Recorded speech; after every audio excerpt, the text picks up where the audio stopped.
All right, go ahead.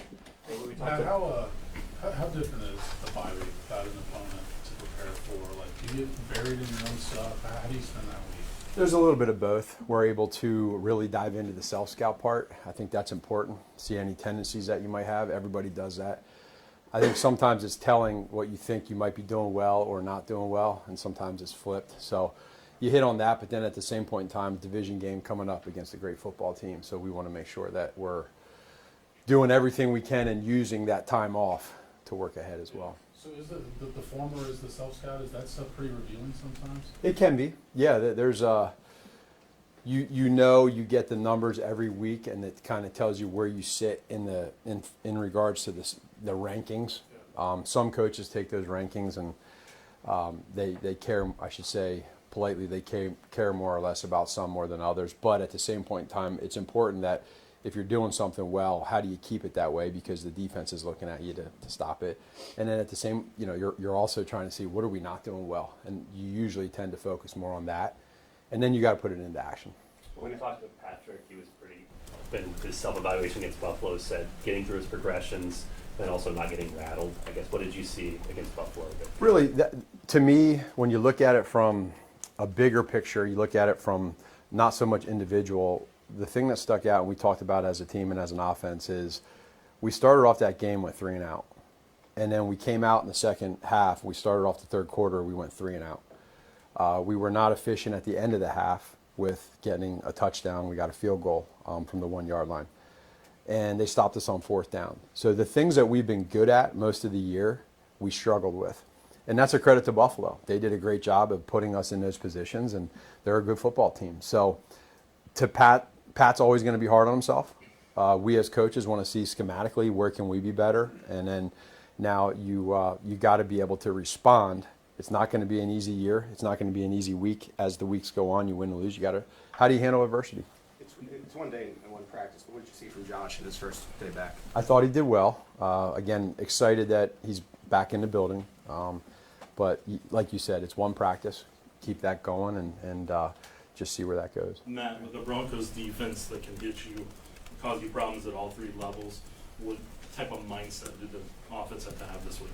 Well, that's the very first thing that jumps out on tape is you go back to some of the statistics and you see the one thing that jumps out to me is, red zone wise, it's not just this year that they're number one. They're good every year. So I think Vance Joseph does a great job at doing some things schematically. He's got great players.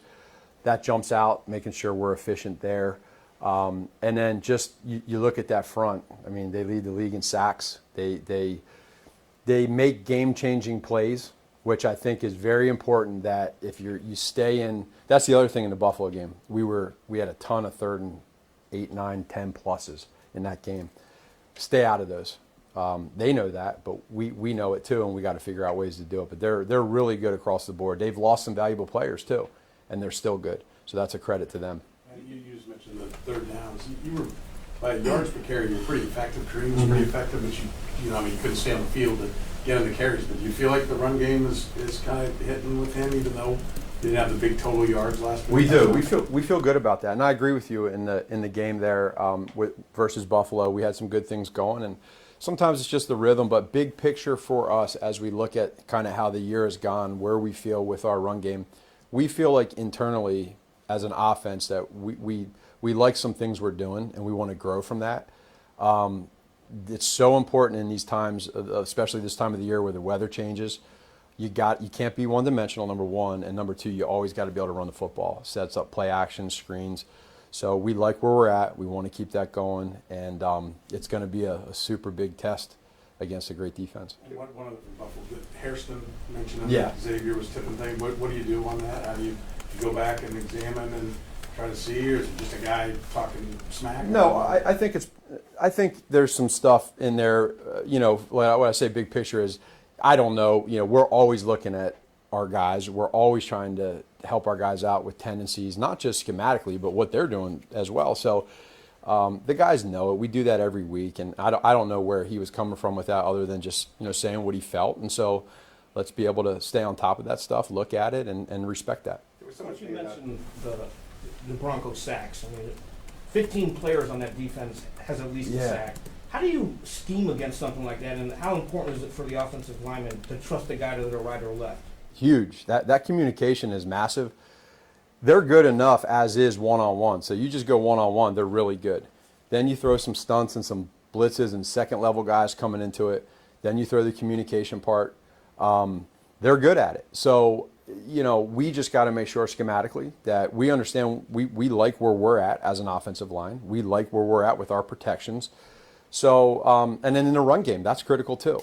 Let's just make sure we understand, we respect how good they are, but we'll put together a plan, they put together their plan, and then we go butt heads and see where it lasts. But ton of respect because they're really good and they've been that way. Couple more, we'll start with Pete. Thanks. It's been a few games since you've had Brown, Worthy, and Rice available. I guess as you kind of scouted those games, do you feel like you're maximizing their ability on the field together? As much as we can. There's times you kind of look back after a game and you look at some of the play time, where guys are and then where they at schematically. But like Coach said, week one, there's only one football. And I think when our guys understand that, which they do such a great job.